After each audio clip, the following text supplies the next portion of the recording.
Hello and welcome, or perhaps welcome back to Sleepless Mysteries, the place where the past unfolds gently, slowly, and just quietly enough to help your mind drift into rest. What time is it where you are? Is it just after dinner, or perhaps already late with the world dim and still around you? Maybe you're tucking yourself in or letting this play softly while you lie on the couch. However and whenever you're listening, I'm glad you're here. Tonight, we're going to take a long, quiet journey back into the rhythms of medieval life.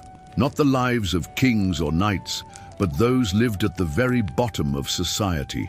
Not battles or castles, but bread crusts, turnips, gruel, the simple grinding repetition of meals, eaten in smoke-darkened huts with dirt floors and thatched roofs overhead. This episode is about the diet of medieval peasants, what they ate, what they didn't, what they wanted to eat, and how food, or the lack of it, shaped almost everything about their lives.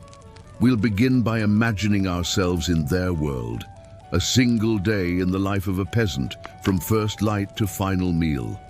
Then we'll take a closer look at a real person or moment from the records, someone whose experience with hunger or harvest gives us deeper insight. Later, we'll explore strange and surprising findings, what archaeology has revealed, and how modern researchers piece together what's long been eaten and forgotten. And finally, we'll contrast the peasant's diet with that of the wealthy, and consider what food meant to those in power and those who served them. So, if you're ready, find a comfortable position, let your shoulders drop, feel your breath steady, and let's step quietly into the fields and kitchens of the distant past. Imagine yourself waking in a narrow wooden bed, the air around you still cool with early morning mist. The thatched roof above you creaks faintly as it settles. Outside, roosters begin their distant familiar cry, and the faint sound of feet trudging along a dirt path mixes with the occasional lowing of a cow. You are a peasant in a small medieval village, perhaps somewhere in England or France or the Rhineland. In the early 13th century, your day begins not with a hot breakfast, but with labor. Hunger is a constant companion. There is no larder full of options, no menu to choose from. Your first meal, if there is one at all, may come hours after your work begins. The fire has long gone cold. You stir the ashes, hoping for a few embers to catch the kindling. A clay pot of water sits on the hearth, beside the wooden bowl where yesterday's pottage, thick, lumpy stew of grains and vegetables, was scraped down to the bottom. There's no rush. The rhythm of your life is not frantic but relentless. Morning, breaking the fast. By mid-morning, you may have something to eat. Most likely, a hunk of coarse bread. Not fluffy or warm, but hard and dense. Baked days ago from barley or rye.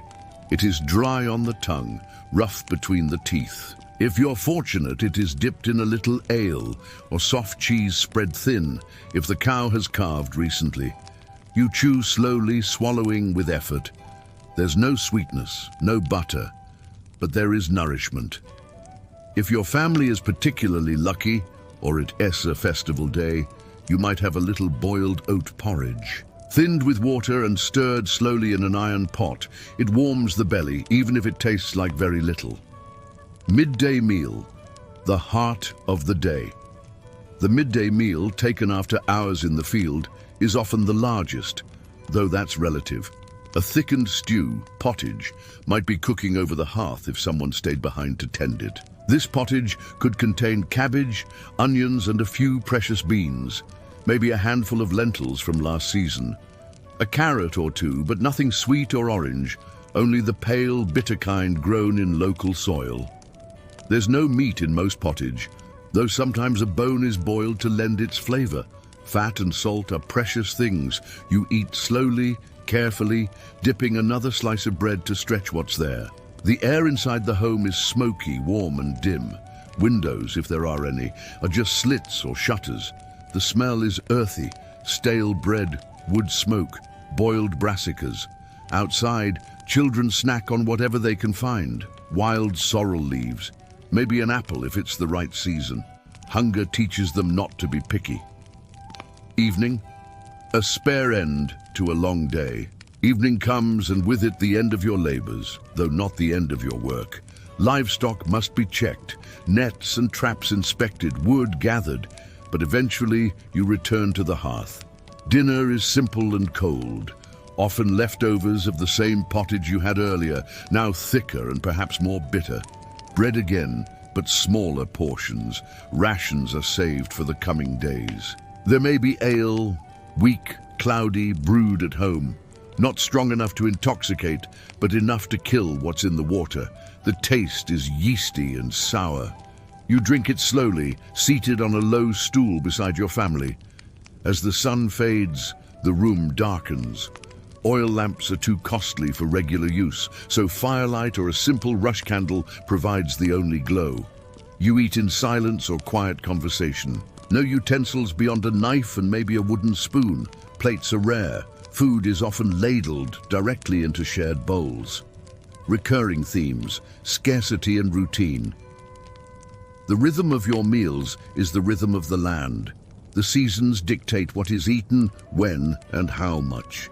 In summer there is abundance. In winter, hunger grows. You preserve what you can. Salting beans, drying apples, smoking whatever scraps of meat you are lucky enough to obtain. Variety is rare.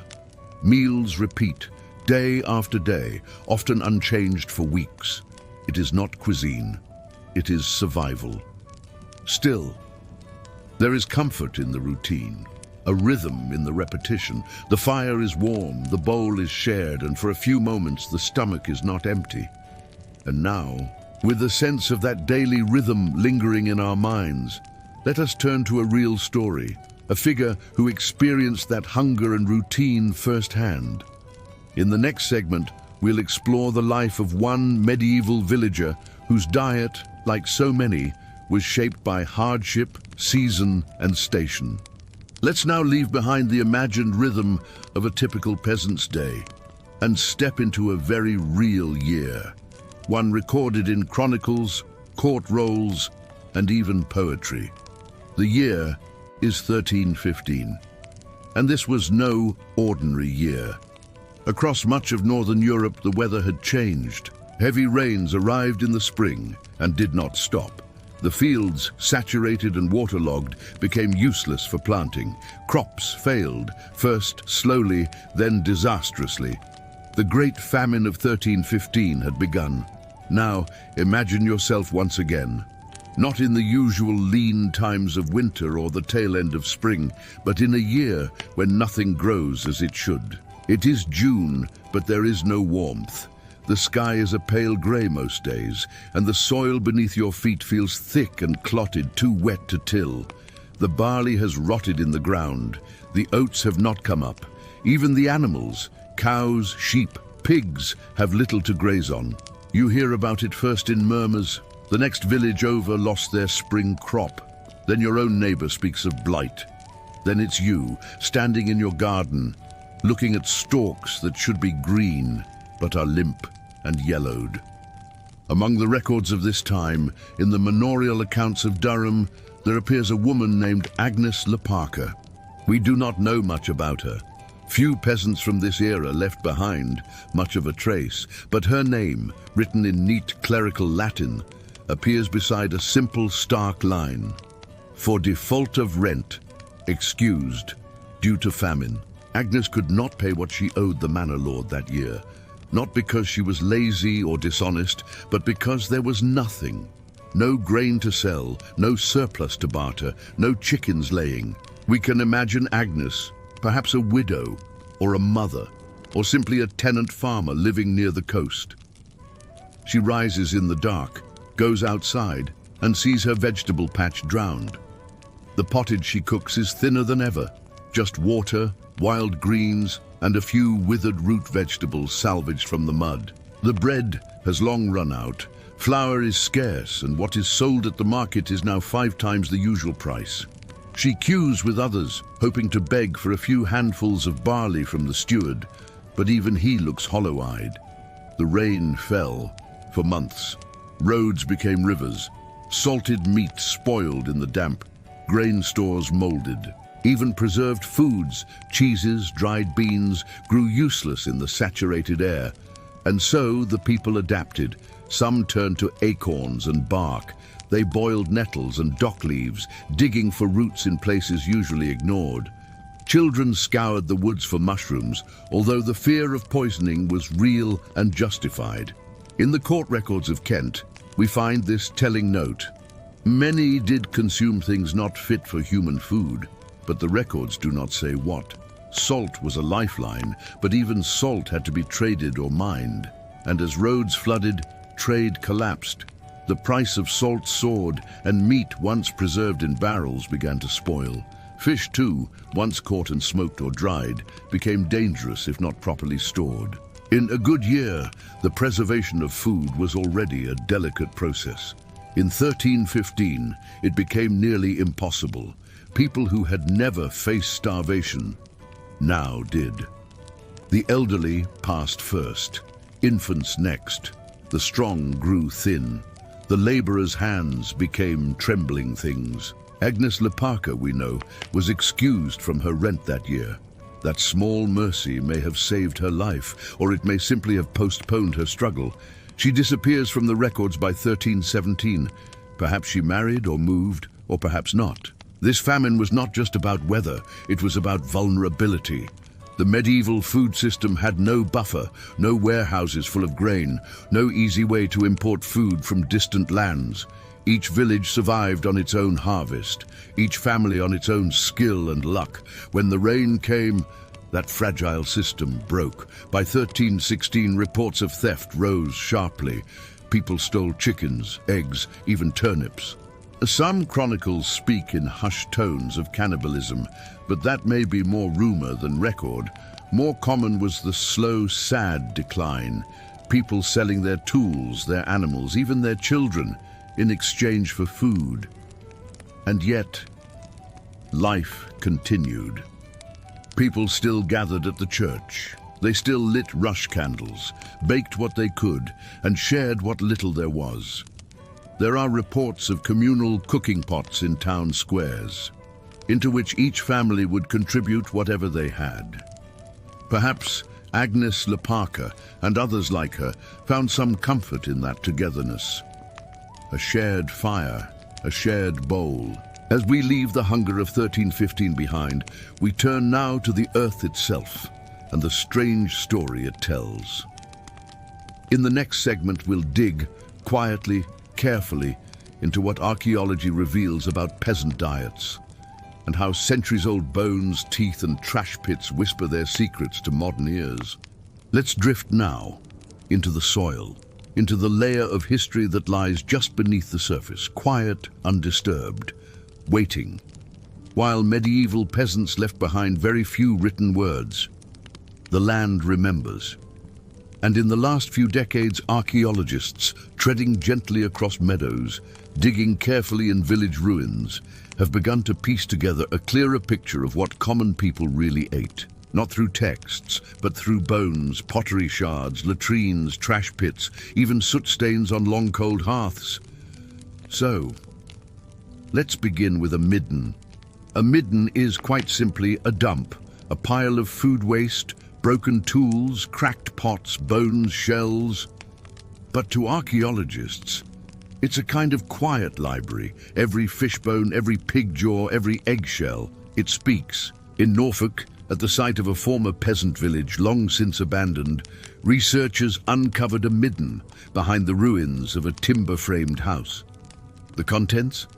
A broken wooden spoon, a few bits of unglazed pottery, and dozens of bones, mostly pig and chicken, but also goose and a few fragments of freshwater fish.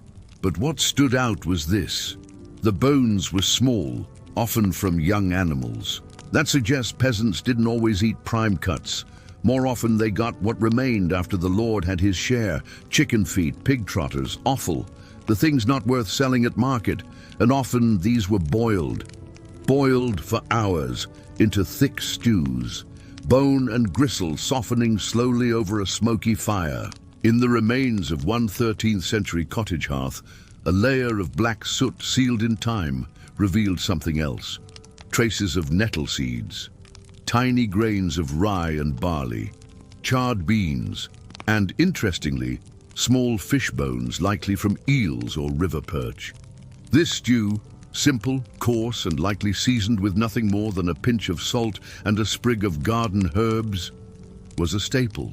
Imagine it bubbling in a heavy pot, hanging from an iron hook, warmed slowly over a low fire. A fire fed with scraps of wood, dried dung, or bundled straw.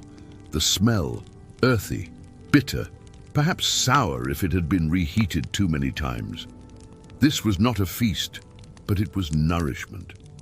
Archaeologists have also studied the skeletons of peasants buried in simple village churchyards. And our bodies, it turns out, record the patterns of our meals. In the bones and teeth of those who labored in the 12th, 13th, and 14th centuries, patterns emerge. Tooth enamel reveals a diet high in coarse bread, causing grooves and chipping over time. Some skeletons show signs of rickets, a result of vitamin D deficiency, likely from poor nutrition and lack of sunlight. Many have osteoarthritis, especially in the knees and spine, reflecting years of bending, lifting, carrying on little food. A few, quite intriguingly, show evidence of healed fractures, suggesting even injured peasants kept working, perhaps chewing on simple fare, resting only briefly before returning to the fields. And in the collagen of their bones, isotopic analysis gives us more. Most consumed very little animal protein. Meat was rare. Their diet leaned heavily on grains, pulses, and whatever vegetables could be grown in cottage gardens. Barley, leeks, turnips. One word returns again and again in medieval accounts of peasant life: pottage, a thick soup or stew made of whatever was on hand. Oats or barley thickened it. Cabbage gave it body. Sometimes a carrot, a piece of bacon, or a handful of foraged herbs. It could simmer for days, the same pot refilled, reused, sometimes sour, sometimes bland, sometimes, on lucky days, just a little bit rich if there was marrow in the bone. In some manorial records, pottage is even used as currency, a meal promised in return for labor. It was that central. The pot, never truly empty, just thinner or thicker. While the peasantry relied on what could be grown nearby or gleaned from common land, the gentry and nobility lived in a different culinary world. They had access to spices, pepper, cloves, even saffron brought from afar. They enjoyed sweet dishes made with honey or imported sugar. And they had ovens, actual ovens, not just open hearths, meaning they could bake bread with fine wheat flour, risen with yeast, crusty and white. The peasant's bread? Dark, dense, often mixed with chaff or even beans. Sometimes, in the worst years, adulterated with bark or ground-up ferns just to stretch the dough. The contrast is clear, even in crumbs. In Cambridge, a dig beneath a long demolished cottage revealed wooden bowls, stained dark from years of use. The insides bore scratches, made not by forks, but wooden spoons. No forks then, of course, just fingers, knives, and spoons. A single rusted cauldron ring was found nearby. It once held up a pot, now long gone, but it doesn't take much to picture it. A peasant kneeling, stirring the pottage. A child watching, hungry but patient. The smell of smoke and boiling greens. All this from ash and bone. So now let us rise again from the midden and the fire, from bones and bread and silent remains, and turn our gaze upward toward the manor house, toward those who rarely went hungry. In our final segment, we'll explore the lives of the medieval elite and how their tables, full and extravagant, stood in contrast to the pottage pots of the poor. Let us drift gently now, up the hill, past the hedgerows, beyond the cottages, toward the large stone manor house or castle keep, where firelight flickers behind stained glass and the smell of roasting meat drifts faintly on the wind. Here, the diet is not survival, but status. If a peasant's plate was built from what the earth could offer, the Lord's table was built from what power could command. And yet, both meals began with the same soil. Picture a feast in the great hall. The long table is laid with trenchers, thick slabs of coarse bread used as edible plates. Upon them, roasted capon, venison in rich sauces, pies filled with spiced pork, almonds and raisins. A servant pours hippocras, wine steeped with cinnamon, ginger and sugar. Another brings in a platter of gilded swan or a spiced eel pie. Lords and ladies recline slightly, eating with pointed knives, tearing soft bread with fingers. Between courses, minstrels play gently, and servants rinse hands with rosewater. Imagine the contrast. In the village below, a woman stirs barley pottage for the 5th day in a row. Up here, someone dabs their lips with fine linen after a bite of custard made with cream and eggs, sweetened with honey. For peasants, the dark bread of barley or rye was daily fare, dense, chewy, and sometimes bitter. But for the elite, white bread, made from finely sifted wheat flour, was not only tastier, but symbolic. It was cleaner, finer, closer to the divine. In some places, it was even called manchet bread, soft and baked in well-vented ovens. It was so prized that a noble household might have a baker whose sole job was to prepare it daily. In monasteries, this bread accompanied meals of fish, fruit and ale. In castles, it was eaten with everything from gravy-soaked meats to stewed apples. And when it went stale, it became a trencher, placed on the table and once used, often given to the poor. Even the leftovers were luxuries. The medieval elite loved spectacle. Their food was a kind of theatre. They spiced their dishes not just for flavor, but for display. Saffron turned broth gold, cloves and mace scented meat. Black pepper, a rare import, was hoarded carefully, worth more than its weight in silver. Dishes were often colored unnaturally. Bright red sauces from ground sandalwood, green from parsley and spinach. Even edible gold leaf was applied to roasted peacocks or jellied confections. It wasn't just food, it was status on a plate. And the higher up the social ladder one climbed, the more elaborate the meal. Eating itself followed rules. Lords and ladies didn't eat alone. They ate in public, in great halls, with their household watching. The meal was a demonstration of wealth, control, and generosity. Courses were served in stages. Meats were carved at the table by trained servants. Each person had a cupbearer, a carver, even a food taster. In large manors, up to 3 meals a day might be served, though still without breakfast as we know it. A light meal mid-morning, a heavy dinner at noon, and a lighter supper at night. Meanwhile, in the cottage, the pot of pottage still simmered, unchanged from the day before. While peasants struggled to keep food from spoiling in the damp, the rich built pantries and larders, sometimes even ice houses or cool stone rooms below ground. They could afford barrels of salted herring from the coast, dried fruits from the south, wine from Gascony. Meat was smoked, pickled, salted, jellied. Cheeses were aged, sausages dried in clean cellars. Even milk, so quick to spoil, was turned into butter or soft cheese.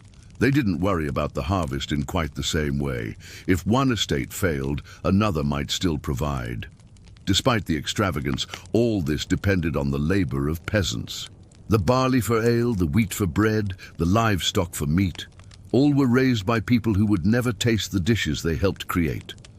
A cow born in a village pasture might one day be roasted whole in a nobleman's feast.